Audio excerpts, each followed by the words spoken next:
Upul ශාන්තස සමකින් Sinhala TV Sinhala බසෙහි අසිරිය මුළු ලොවටම කියාපාන නූතන සංනිවේදනය Upul ශාන්තස Sinhala TV.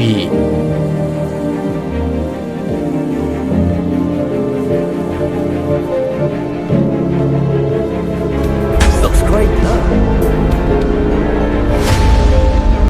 අයිබෝවන් මගේ ආදරණීය දුවේපොතේ අද අපි කතා කරන්න යන්නේ අධ්‍යාපන පොදු සහතික පත්‍ර උසස් පෙළ විභාගයේ සිංහල 1 සාහිත්‍ය ප්‍රශ්න පත්‍රයට නියමිත පාඩම් ඒකක වල පුරාතන පද්‍ය සාහිත්‍ය ඉතිහාසය පිළිබඳවත් ඒ වගේම කෝට්ටේ යුගය පිළිබඳවත් කෝට්ටේ යුගයේ ග්‍රන්ථ පිළිබඳවත් සමාලෝචනයක් කරන්න.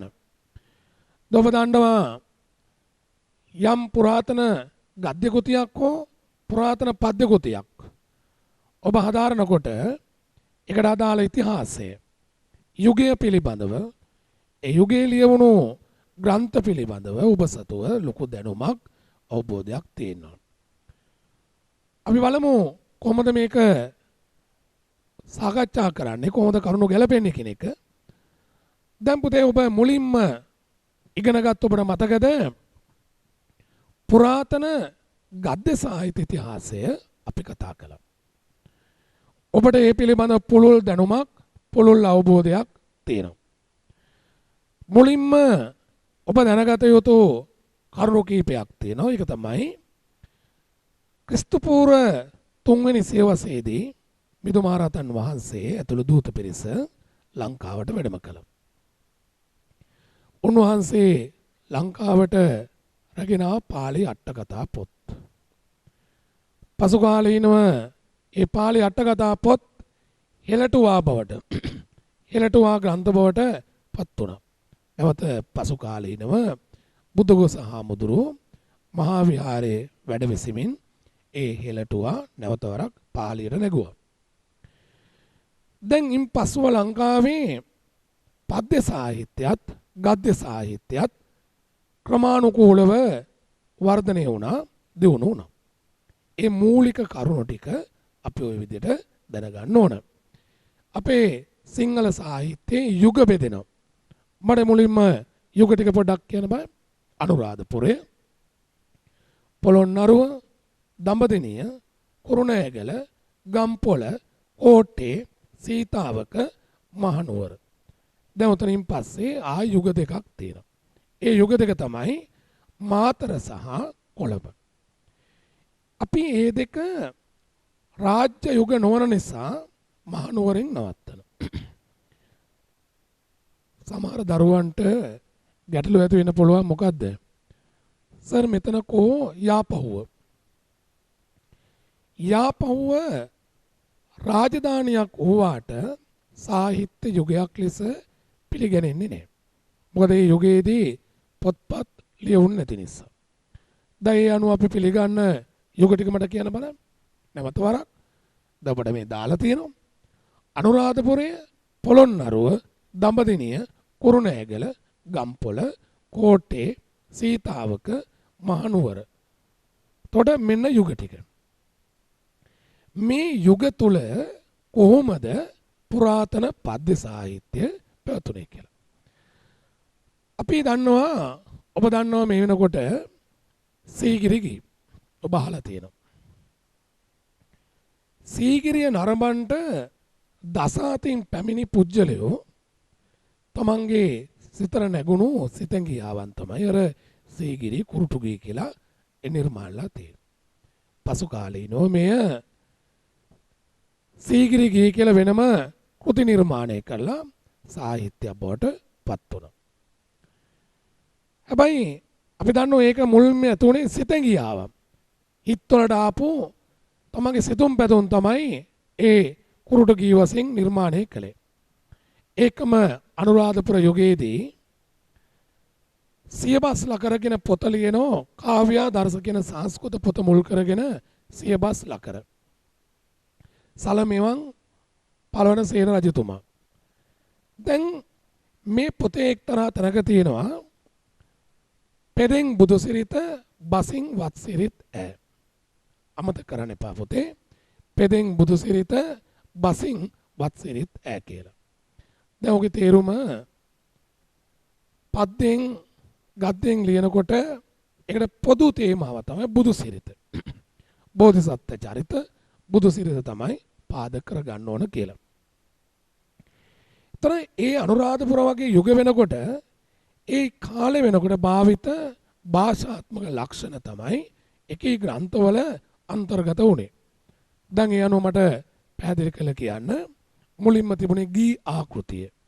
ඔය ග්‍රන්ථවල තිබුණේ මොකද්ද? ගී ආකෘතිය. ගී ආකෘතිය තමයි මුල්ම සීගිරි ගී සහ මුල්ම පොත්වල අන්තර්ගත වෙන්නේ. ගී ආකෘතිය.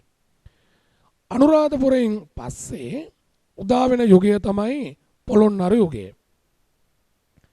අපි අහලා තියෙනවා ඔබ දන්නවා ඉතිහාසය අදානකොට පැහැදිලි වෙනවා ගද්‍ය සාහිත්‍යෙත් පද්‍ය සාහිත්‍යෙත් සංවර්ධනයක් දියුණුවක් ඇතිවන යුගයක් තමයි පොළොන්නරු යුගය. පොළොන්නරු යුගයේදී ප්‍රධාන පද්‍ය පොත් දෙකක් ලියවෙනවා. මෝදේවදාවතයි සසදාවතයි කියන පොත් දෙක. දැන් අන්තිමට මම සමාලෝචනය කරනකොට ඔබට ඔක්කොම පුළුවන් වෙන්න ඕන. මොකද්ද? මෝදේවදාවතයි සසදාවතයි කියන පොත් දෙක. ඒ දෙකම ලියලා තියෙන්නේ ගී ආකෘතියෙන්. පේලි දෙකේ ගී ආකෘතියෙන් තමයි ලියලා තියෙන්නේ. මෝදේවදාවතට පාදක වෙන්නේ මකාදේව ජාතකය. අමතක කරන්න එපා දුවේ පොතේ. මෝදේවදාවතට පාදක වෙන්නේ මකාදේව ජාතකය. සස ජාතකයේන සස ජාතකය. තොර මෝදේවදාවතයි සසදාවතයි මේ පොත් දෙකේම කතෘ අඥාතයි. හැබැයි දෙකම පාදක වෙන්නේ ජාතක කතා මුල් වෙන්නේ. ඒතර ඒකේ අරමුණක් තමයි ශ්‍රාවකයට ශ්‍රද්ධා භක්තිය වර්ධනය කරන්න. ඔවුන් තුල බැති රසය නිරූපණය කිරීම. තමයි මේ කෘතිවල ප්‍රධාන අරමුණ උනේ. පොළොන්නරු යුගයේදී මේ විදියට සංවර්ධනය වෙලා කාලිංගමාග ආක්‍රමණයත් එක්ක පොළොන්නරු යුගයේදී බරපතල අර්බුදයකට දශක 4ක් විතර පත් වෙනවා. එතනින් අර සාහිත්‍ය නවෝදය සාහිත්‍යයේ නැගීම වර්ධනය එතනින්ම බිඳ වැටෙනවා. කාලිංගමාග සාහිත්‍ය නවෝදය මුළු මනින්ම මෙරටේ විනාශ කළා. අනුරාධපුරෙන් එහෙම ආරම්භලා පොළොන්නරුව ගිහිලා පොළොන්නරුවෙන් ඊළඟට යනවා දඹදෙනියට. දඹදෙනි යුගයේදී පුතාලා දන්නවා කෞසිලුමින. කුස ජාතකයේ මුල් කරගෙන කෞසිලමන කියන මහා දැවැන්ත කෘතිය නිර්මාණය වෙනවා. කලිකාල සාහිත්‍ය සරුවඥ පඬිත පෙරගුම් නිරුදු තමයි මේ පොත ලියන්නේ. කලිකාල සාහිත්‍ය සරුවඥ පඬිත පෙරගුම් නිරුදු තමයි මේ කෘතිය ග්‍රන්ථය ලියන්නේ. එතකොට මේකට කුස ජාතකය තමයි මූලික වෙන්නේ. මේක මහා දැවැන්ත විශේෂ පොතක්. ඒ වගේම භද්‍ර කියන හාමුදුරුවෝ ලියපු එළුසඳස් ලකුණ. භද්‍ර කියන හාමුදුරුවෝ ලියපු තෙරණමක් ලියපු එළුසඳස් ලකුණ. තව ලකුණු සර කියලා පොතක් තියෙනවා. ලකුණු සර කියන පොත ලියන්නේ කතෘ අඥාතයි. එතකොට මෙන්න මේ දඹදිව යුගයේදී. ඊළඟ පොතල් දන්නෝ අනුරාධපුරය, පොළොන්නරුව, දඹදිනිය. දඹදිනියෙන් පස්සේ එන්නේ කුරුණෑගල. තර කුරුණෑගල යුගයේදී ගද්‍ය සාහිත්‍යයේ සුවිශාල දියුණුවක් වෙනකොට පද්‍ය සාහිත්‍යයේ නව ප්‍රවේශයක් උදා වෙනවා. ඒ තමයි විල්ගම්මුල කියන හාමුදුරුවෝ ලියනවා සඳකිඳුරු දා කව. විල්ගම්මුල හාමුදුරුවෝ ලියන්නේ සඳකිඳුරු දා කව.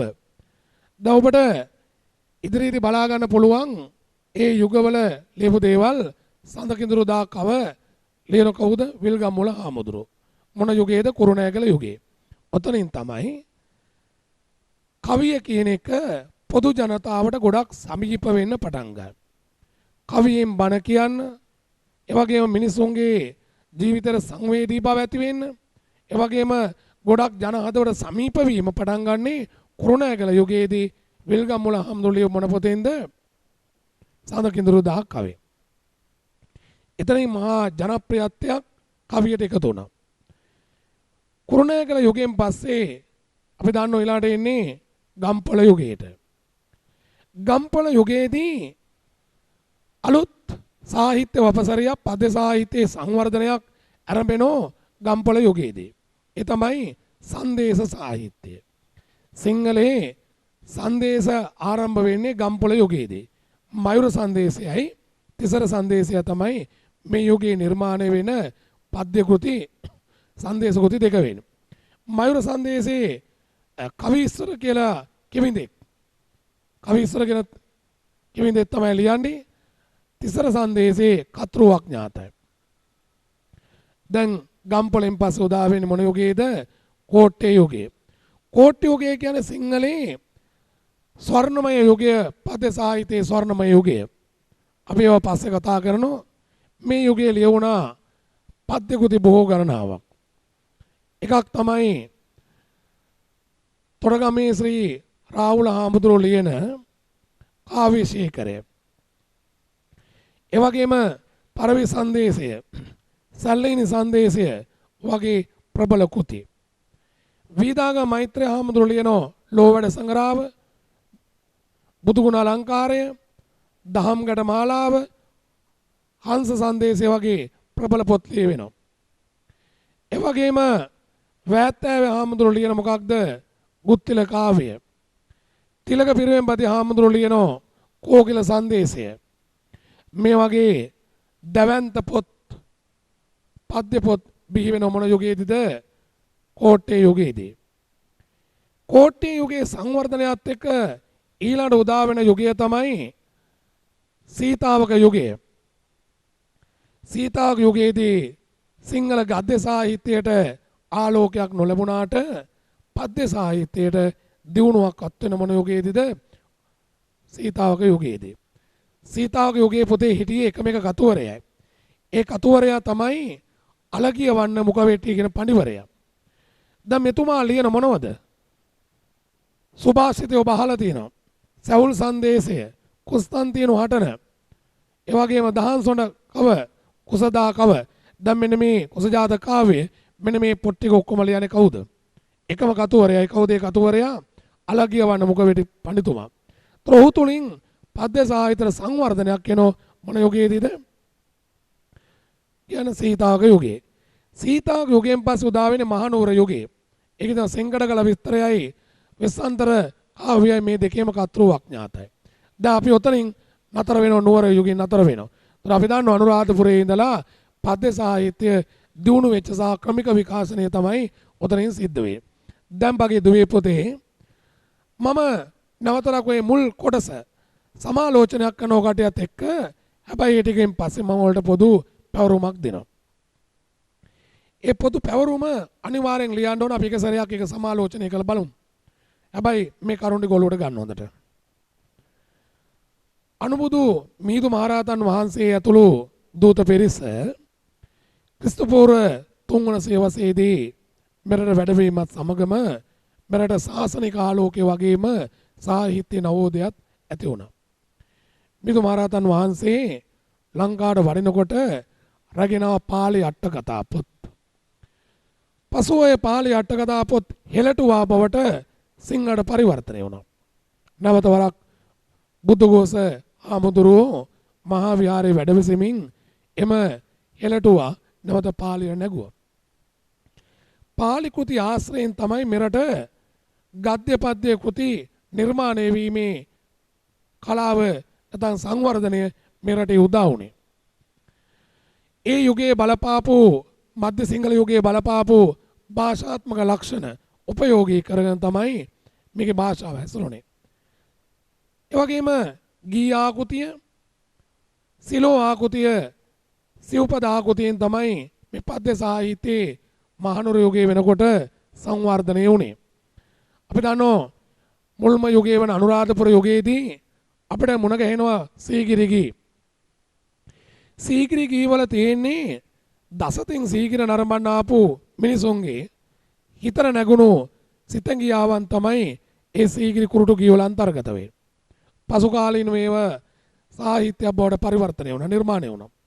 ඒකම අනුරාධපුර යුගයේදීම සලමෙවන් නැත්නම් පළවන සේන රජතුමා කාව්‍යාදර්ශය මුල් කරගෙන ලියනවා සියබස් ලකර කියන පොත. සියබස් ලකර පොතේ තියෙනවා එක තැනක පෙදෙන් බුදු සිරිත බසින් වත් සිරිත් ඈ කියලා. කියන බන් පෙදෙන් බුදු සිරිත බසින් වත් සිරිත් ඈ. අයිසරයක් පෙදෙන් බුදු සිරිත බසින් වත් සිරිත් ඈ කියන ප්‍රකාශයක් තියෙනවා. ඕකෙන් කියන්නේ මොකක්ද? ගද්දෙන් පද්දෙන් ලියනකොට ඒකට තේමාව වෙන්න ඕන බුදු සිරිත. අපිට ඕක ගැන ගොඩාක් දේවල් කතා කරන්න පුළුවන්, සාකච්ඡා කරන්න පුළුවන්. සාහිත්‍යකරණයේ නිරත වුණේ භික්ෂුන් වහන්සේලා. උන්වහන්සේලා පොත්පත් ලියනකොට ආරාම මුල් කරන් ලිව්වේ. ඒ ලියනකොට බුදු සිරිත සහ බෝධිසත්ව චරිත තමයි ඒකට පාදක කරගත්තේ. ඒතර අනුරාධපුර යුගයෙන් පස්සේ අපේ රටේ පද්‍ය සාහිත්‍යයේ දියුණුවක් උතු වෙන යුගයක් තමයි පොළොන්නරු යුගයේදී. පොළොන්නරු යුගයේදී ප්‍රබල පොත් දෙකක් ලියවෙනවා. එකක් තමයි මකාදේව ජාතකයේ මුල් කරගෙන මෝදේ උදාවත ලියවෙනවා. සස ජාතකයේ මුල් කරන සසකාවිය ලියවෙනවා. සසදා කව බී වෙනවා. ඒතර මෝදේ උදාවත සසදා කවයි මේ දෙකම ලියවෙන්නේ පොළොන්නරු යුගයේදී. දෙකේම කතෘවක් ඥාතයි. හැබැයි දෙකම පාදක වෙන්නේ මොකක්ද? ජාතක කතා. ඒතර අපට තේරෙනවා මේවයි අරමුණ මොකක්ද? ශ්‍රද්ධා භක්තිය වර්ධනය කරා. පොදු ජනයා තුළ යහපත්සුතුය වර්ධනය කර රෝපණය කරා. ගුණධර්ම ඇති කරන්න. මේව තමයි ප්‍රධාන සාධකය වුණේ. ඊළඟට පොළොන්නරු යුගයෙන් පස්සේ අපි දන්න පොළොන්නරු වෙච්ච විනාශ දන්නවා. කාලිංග මහගත් එක්ක ඇතු වෙච්ච බරපතල ඛේද වාචක දන්නවා. ඊට පස්සේ දුවේ පොතේ පොළොන්නරුවෙන් පස්සේ නෝ යුගය මොකක්ද? දඹදිව යුගය. දඹදිව යුගයේදී ඔබ මතකෙන් කියන්න ඕන ලියවුණා ප්‍රබල පොතක්.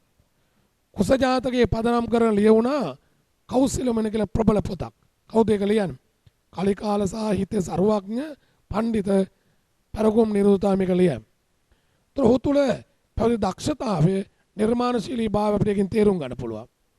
එළුසඳ ලකුණු පොත ලියනවා භද්‍ර කියන තෙරණම. ඒ වගේම ලකුණු සරගෙන පොත ලියනවා අඥාත කතුවරයෙක්. ඒතර මේ තමයි දඹදිව යුගයේදී පද්‍ය සාහිත්‍යයේ සංවර්ධනය වෙච්ච විදිය. දඹදිවෙන් පස්සේ පොතේ අපි පියමනින්නේ කුරුණෑගල යුගයට. කුරුණෑගල යුගයේදී පද්‍ය සාහිත්‍යයේ නව ආලෝකයක් උදා වෙනවා. ඒ තමයි අර යම් විදග්ධ මට්ටමින් තිබුණු ප්‍රශස්ත මට්ටමින් තිබුණු ඉහළ මට්ටමින් පැවතුණු පද්‍යකරණය පොදු ජනයාට සමීප වෙන්න පටන් ගන්නේ කුරුණෑගල යුගයේදී. කුරුණෑගල යුගයේදී විල්ගම්මුල හාමුදුරුවෝ සඳකිඳුරු දා කව ලියනවා. එතන තමයි අර හාමුදුරුවරු පසු කාලේ ඉනව කවියෙන් බණ කියන්නේ.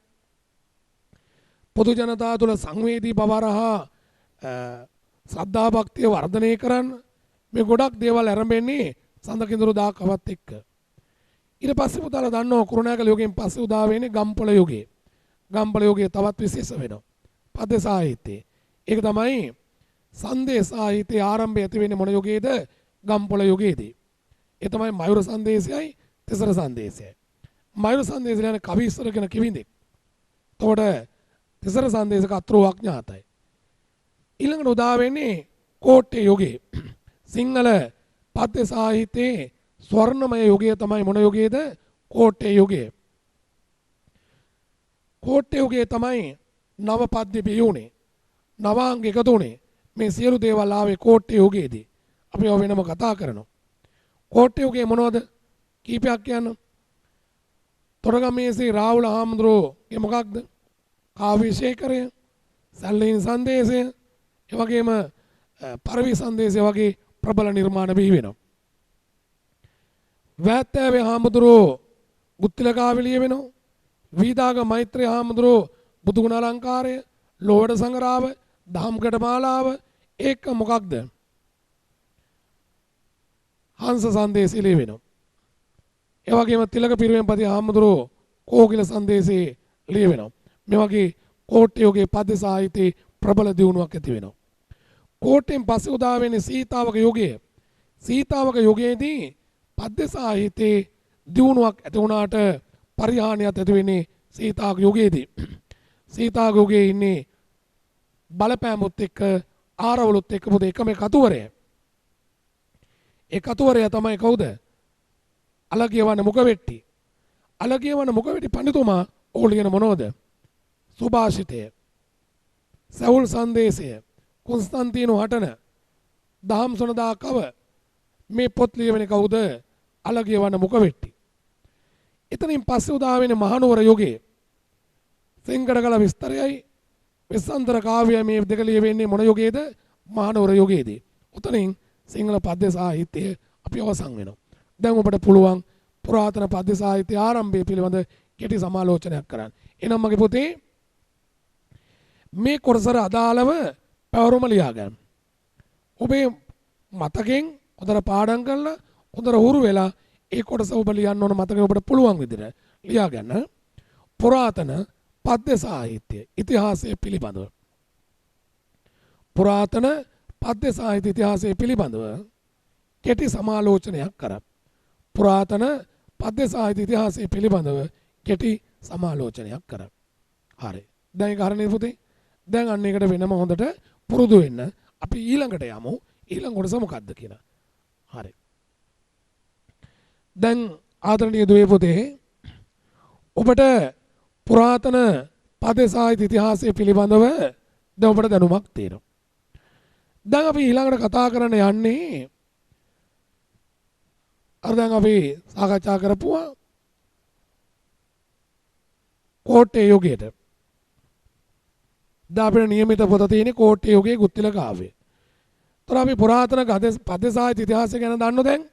ඊළඟට අපි ඉගෙන ගන්නේ කෝට්ටේ යුගයේ ඉතිහාසය පිළිබඳව. දැන් හොඳට පොතාල පුරුදු වෙන්න. කෝට්ටේ යුගයේ නම එනකොටම අපි දන්නෝ සිංහල පද්‍ය සාහිත්‍යයේ ස්වර්ණමය යුගය. ප්‍රතිභාපූර්ණ උගත්තු හිටපු යුගය. ඒ වගේම අධ්‍යාපන සංවර්ධන ඇති වෙච්ච යුගය. ජාත්‍යන්තර මට්ටමේ පිරිවෙන් අධ්‍යාපන ආයතන බිහි වෙච්ච යුගය. ඒ වගේ විශිෂ්ට රජ කෙනෙක්ගේ රාජ්‍ය අනුග්‍රහය ලැබිච්ච යුගය. ඒ වගේම නවාංග බිහි වෙච්ච යුගය. ඒ වගේම ගුරුකුල අතර තරංකාරීත්වය නිසා විශිෂ්ට නිර්මාණ වෙච්ච යුගය. මේ සෑම පැතිකඩක් පිළිබඳව කතා කරන්නේ කෝට්ටේ යුගයේදී. සතවර්ෂ අපි දන්නෝ මේ යුගයේ පුතේ සතවර්ෂිකමාරක් කාලයක් පැවතුනාට සාහිත්‍ය දියුණුනේ එක්තරා සීමිත කාල සීමාවක් තුළ විතරයි. හොඳට පුරුදු වෙන්නේ කරුණ ඔලුවට ගන්න. ඔබට පුළුවන් පුතේ මම කියන කරුණ වලට වඩා ඔබට අලුතෙන් එකක් හිතන්න පුළුවන්. ඔබට දෙයක් අලුතෙන් කල්පනා කරන්න පුළුවන්. ඔබ ඒ අනුව තමයි මේ යුගය පිළිබඳව මුළුමනින්ම ඔබ හදාරන්න ඕන. දැන් ඔන්න තේරුම් ගන්න මගේ පුතේ සිංහල සාහිත්‍යයේ යුගාතර විශේෂිත යුගයක් තමයි මොන යුගයේද? කෝට්ටේ යුගය. දැන් මේ කෝට්ටේ යුගයේදී මුළු කාල සීමාව සතවර්ෂ එකමාරක් වගේ වුණාට මේ යුගයේ සාහිත්‍ය නවෝදයක් සාහිත්‍ය දියුණුවක් සංවර්ධනයක් ඇති වෙන්නේ බොහොම කෙටි කාලයක් තුළදී. ඒ තමයි 1412 1467 අමතක කරනව කාලවකවානුව. 1412 1467 මෙන්න මේ කාලය තුලදී 1412 දී මෙරටේ රජ වුණා කවුද? සවනසිරි පෙරගුම්බා රජතුමා.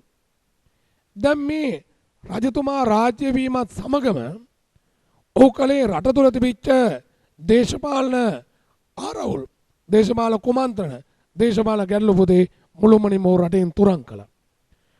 ඒ වගේම ඔබ අමතක කරන්න එපා සපුමල් කුමාරයා යාපනයට යවලා පිරිසත් එක්ක යාපනයට යවලා යාපනයේ බලය අල්ලාගෙන හිටපු ආර්ය චක්‍රවර්තීන් පන්නා දමලා ප්‍රාදේශීය පාලනය කරපු ඈපාවරු සාමන්තවරු ආදී Tamanට අවනත කරගෙන රට අර දේශපාලන අර්බුද වලින් සම්පූර්ණ මුදවගත්තා මේ පෙරගුම්බා රජතුමා. ඔහු ඊළඟට කලේ රට මුළුමනින්ම සංවර්ධනය කළා. රට ආර්ථික සංවර්ධනය කළා. රට සමෘද්ධිමත් කිරීම ඔහු විසින් කරපු ප්‍රබල කාර්යයක්. ඔබ අමතක කරන්න එපා දුවේ පුතේ මේ රජතුමා ප්‍රබල උගතෙක්. ඔහුට සාහිත්‍ය පිළිබඳව ප්‍රබල දැනුමක් ප්‍රබල අවබෝධයක් තිබුණා මේ සවනසිරි පෙරගුම්බා රජතුමාට.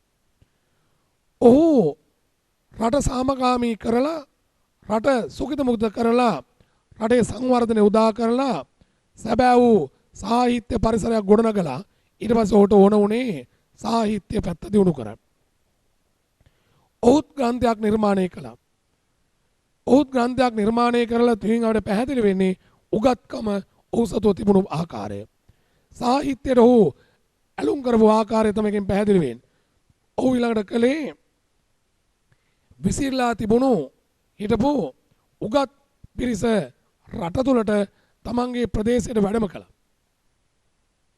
වඩම්මාගෙන උගත් පිරිස කැඳවලා ඔවුන්ට ප්‍රකාශ කර දේ තමයි දැන් රට නිදහස්, රට සාමකාමී, ඔබලා සියලු දෙනාම සාහිත්‍ය ව්‍යාපාරවල සාහිත්‍ය දියුණු කරන්න, සාහිත්‍යවල නිරත වෙන්න සියලු රාජ්‍ය අනුග්‍රහය මා ලබා දෙන්න. ප්‍රභූ අනුග්‍රහය ලබා දෙන්න. සියලු දේ ලබා දෙන්නම් සාහිත්‍ය දියුණු කරන්න. ප්‍රබෝධේ ඒකදී මුලින්ම කරපු දේ තමයි දැන් රටකට ඕන නේද හොඳ උසස් අධ්‍යාපනයක්. ඒතකොට රජතුමා මුල් වෙලා අර උගත්තුන්ගේ දායකත්වයත් අරගෙන රට තුල ස්ථාපනය කළ ජාත්‍යන්තර මට්ටමේ අධ්‍යාපන ආයතන. දබඩ පේනවා ඇති තොටගම් විජයබා පිරිවෙන, කෑරගල පద్මාවතී පිරිවෙන, වීදාගම ගණානන්ද පිරිවෙන, දෙවිනුවර තිලක පිරිවෙන, පැපලියානේ සුනිත්‍රා දේවී පිරිවෙන. දැන් සමහර දරුවන්ට හිතෙන්න පුළුවන් මේ පිරිවෙන් විතරද කියලා. නෑ. ඔය යුගයේ තා පිරිවෙන් තිබුණා. දැන් අපේ රටේ ප්‍රධාන පාසල් කීප විතර නේ රට පුරා පාසල් තියෙනුනේ. ඒ වගේ තව පිරිවෙන් තිබුණා. ඒතර ඒ අතර ප්‍රබල පිරිවෙන් තමයි මේ පිරිවෙන්. ඒතර මේ පිරිවෙන් පුතේ ජාත්‍යන්තර මට්ටමට ප්‍රසිද්ධ වෙච්ච භාෂා ගණනාවක් උගන්වපු ප්‍රබල පිරිවෙන්. දැන් ඒක විතරක් ඔළුවේ මතක තියාගන්න කරුණු විශ්ලේෂණය කරනකොට. දැන් පුතේ අර අපි විචාරයක් ලියනකොට ඔබට අයිතිය තියෙනවා ඕන දෙයක් විස්තර කරන්න ඔබේ දැනුමත් එක්කම.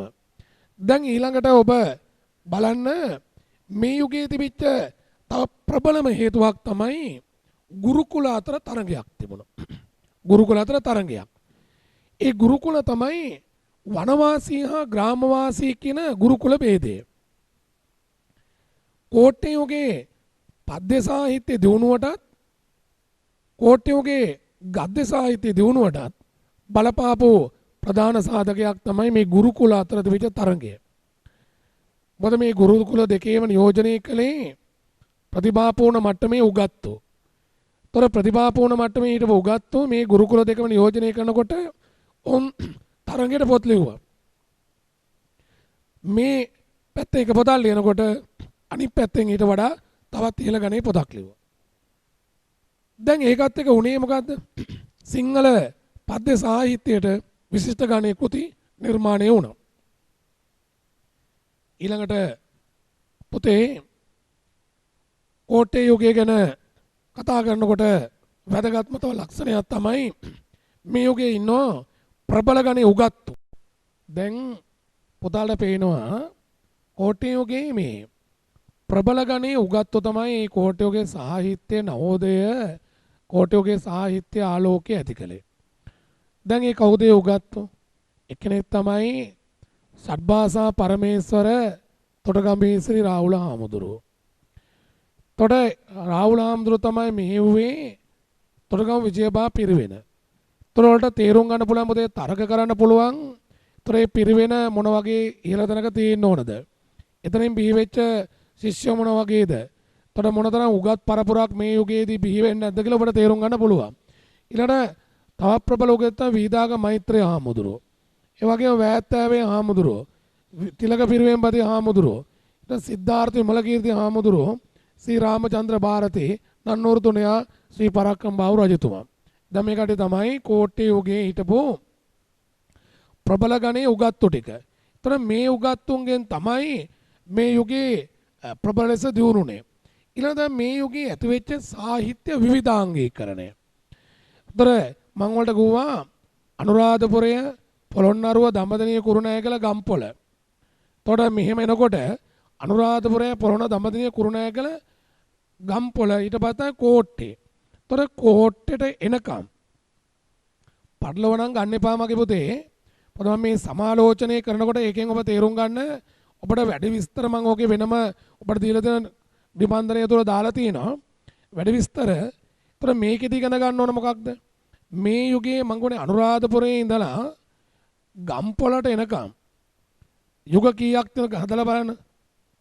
අනුරාධපුරයේ පොළොන්නරුව දඹදෙනිය කුරුණෑගල ගම්පොළ යුග 5ක් තියෙනනේ. මේ යුග 5ේදී නිර්මාණය නොවිච්ච කෝට්ටේ යුගයේදී නිර්මාණය වෙච්ච අලුතෙන් නිර්මාණය වුණු ග්‍රන්ථ තමයි නවාංග පොත් කියලා කියන්නේ. නවාංග පොත්. එකක් තමයි සිව්පද නිර්මාණකරණයේ ප්‍රබල සංවර්ධනය ඇති වෙන්නේ කෝට්ටේ යුගයේදී. සිව්පද කරණේ.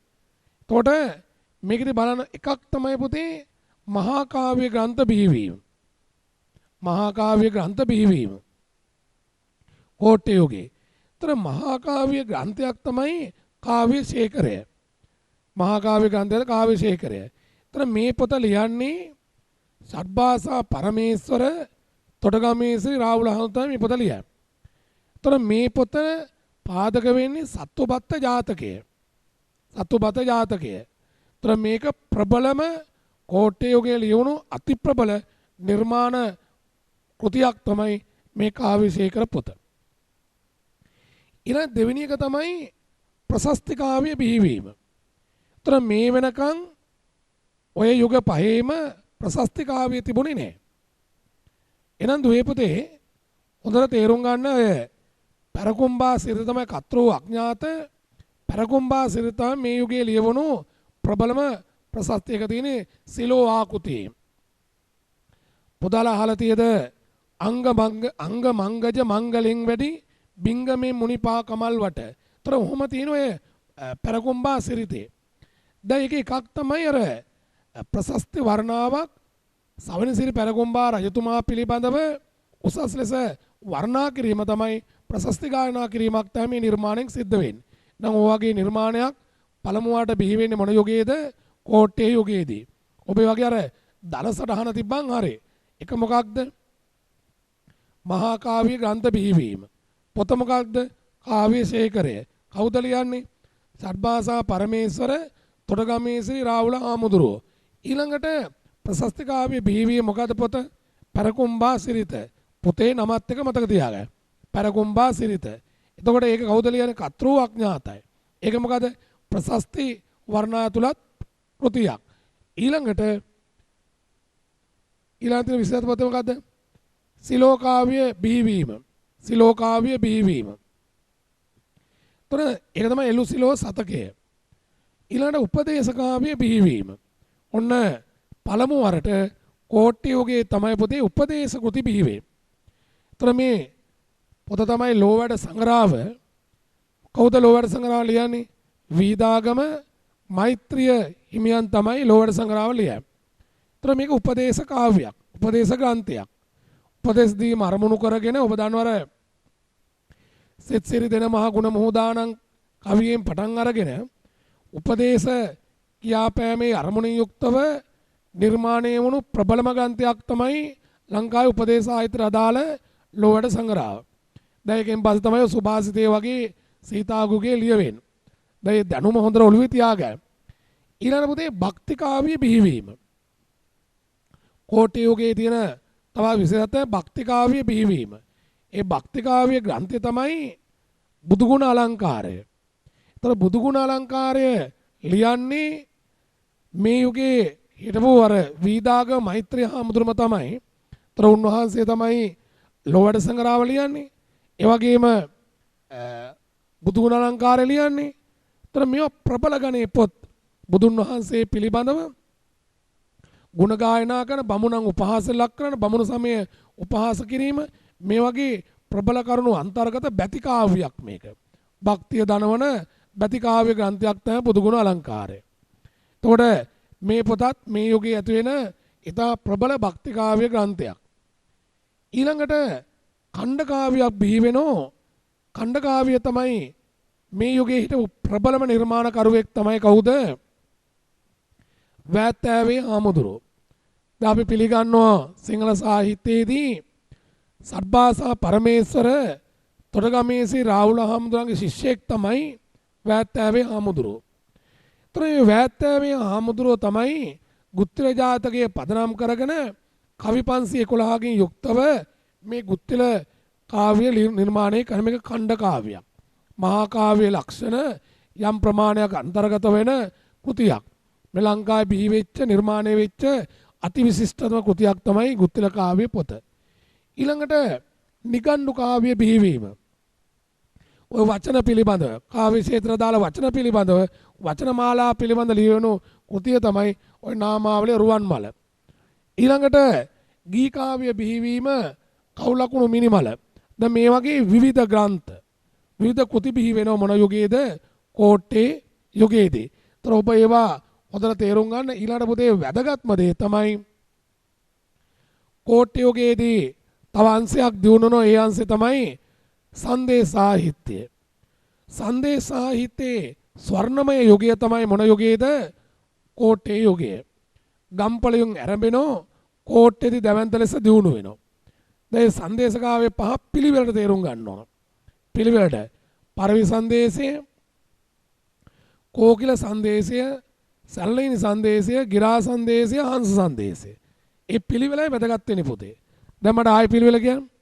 පරවි සංදේශය, කෝකිල සංදේශය, සැලලිනි සංදේශය, ගිරා සංදේශය, හංස සංදේශය. ඔන්න සංදේශකාවේ පහ. එතකොට මේකෙන් පරවි සංදේශය ලියන්නේ කවුද? සඩ්බාසා පරමේශ්වර තොටගමේසී රාහුල හාමුදුරුවෝ.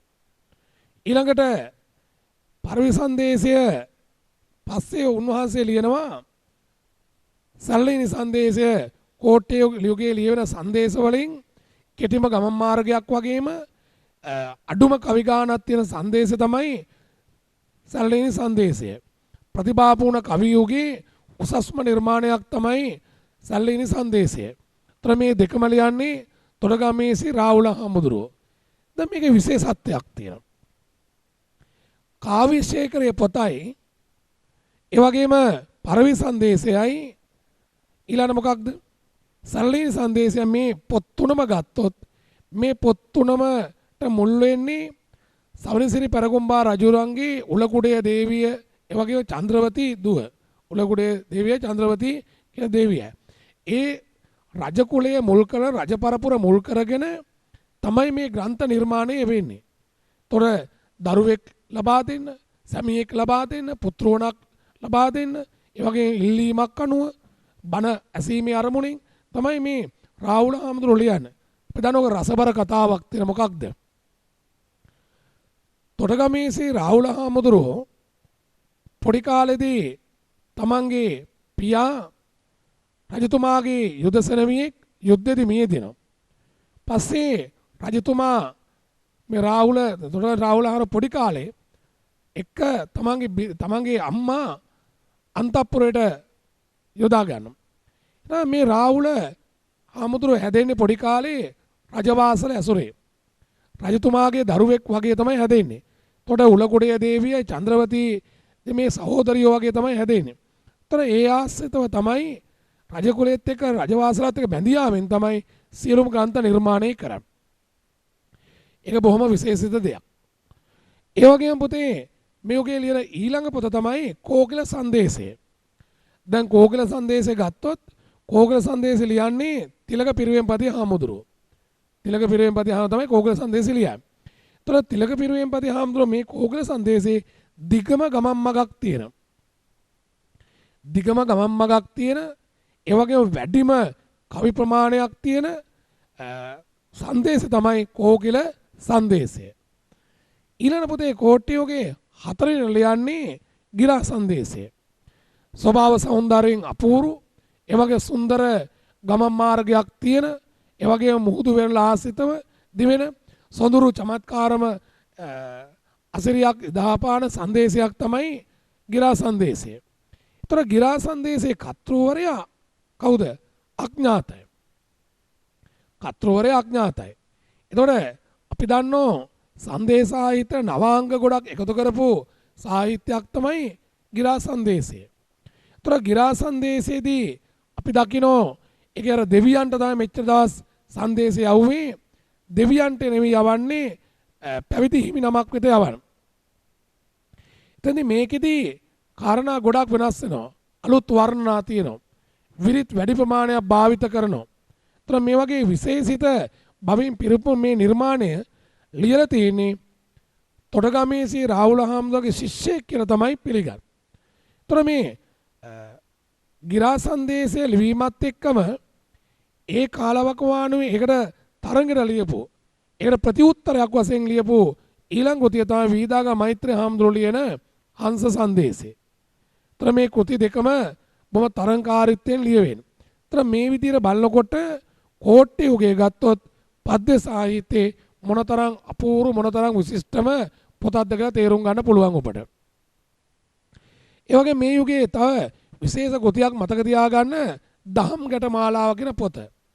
දැන් දහම් ගැට මාලාව කියන පොත ලියන්නේ වීදාගම මෛත්‍රී හාමුදුරුවෝ. දැන් දහම් ගැට මාලාවේ තියෙන ධර්මය අර ප්‍රහේලිකා විදියට ඉස්මතු කරන කියාපාන මිනිසුන්ට ධර්මයේ ප්‍රහේලිකා විදියට ඒ වගේම ප්‍රශ්නාර්ථ විදියට ගෙන යමින් මිනිසුන්ට බොහොම අපූර්ව ලෙස ලියපු කෘතියක් තමයි දහම් ගැට මාලාව වීදාගම මෛත්‍රී හාමුදුරුවෝ. දැන් ඔබට පේනවා ඇති මේ කෝට්ටේ යුගයේ 1412 1467යි කාල සීමාව තුළත මොනතරම් සංවර්ධනයක් මොනතරම් විශේෂිත භාවයක් මේ යුගයේ ඇති වුණාද කියලා.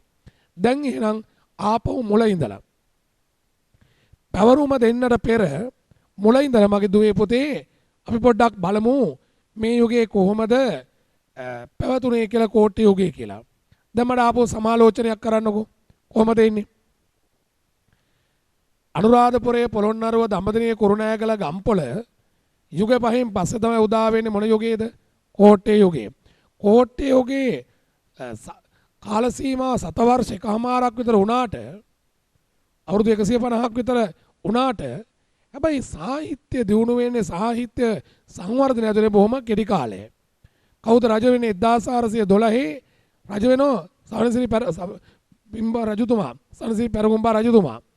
එතුමා රජවීමත් එක්ක තමයි මේ කෝට්ටේ යුගයේ සාහිත්‍ය නවෝදය ප්‍රබල ලෙස ඇති වෙන්නේ. දැන් ඒ නවෝදය ඇති වෙන්නේ කොහොමද? ඔහු රටේ තිබිච්ච කලකෝලාහල දේශපාලන අර්බුද සියල්ල දුරු කරලා රට එක්සේසත් ඔහු කළා. ඒ වෙනුවෙන් මම කිව්වා මොකක්ද? සපුමල් කුමාරයා යවන කොහාටද? යාපනට යවන. ඒ වෙනකොට යාපනයේ බලය තහවුරු කරන් හිටියේ කවුද? ආර්ය චක්‍රවර්ති. ආර්ය චක්‍රවර්ති පන්නා දාමලා යාපනයේ එක්සේසත් කළා වෙනකොට ප්‍රාදේශීය බලයතෝ සාමන්තවරු ඈපාවරු වගේ අයත් අවනත කරගෙන මේ රට අර්බුද වලින් තොරව නිදහස් සාමකාමී රටක් බවට පත් කළා. ඊට පස්සේ රජතුමා කරපු ඊළඟ උපක්‍රමශීලී බුද්ධිමත් දේ තමයි රට ස්වයං පෝෂිත කළා.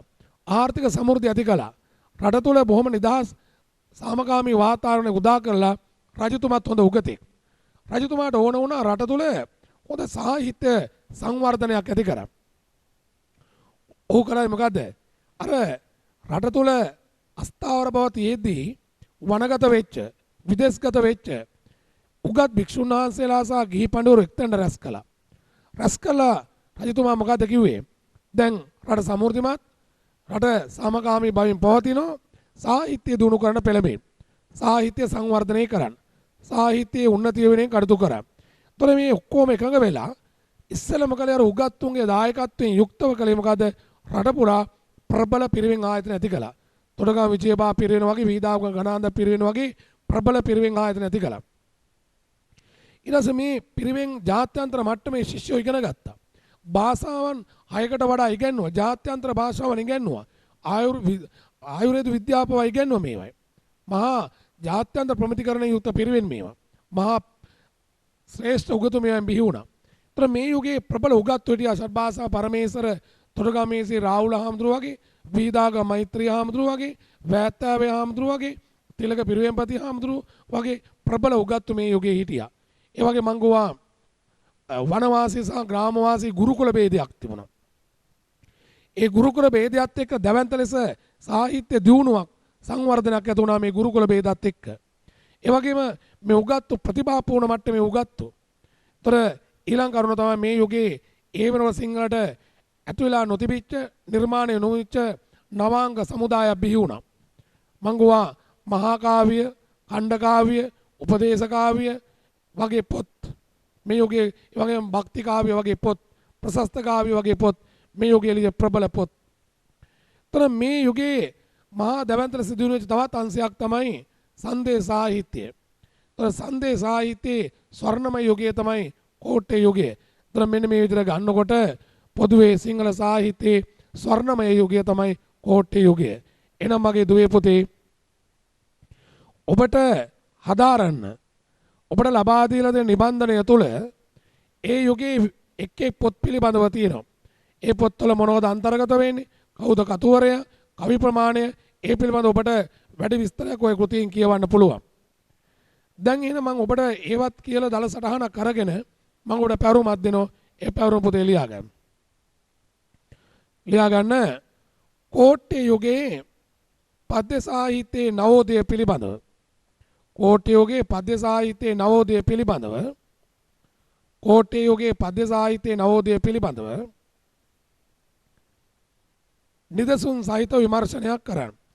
නිදසුන් සහිතව විමර්ශනයක් කරන්න. නිදසුන් සහිතව විමර්ශනයක් කරන්න. හරි. දැන් ඔන්න මගේ පුතේ ඔබට සති 3ක පාඩම් ගණනාවක් ඔබට කළා.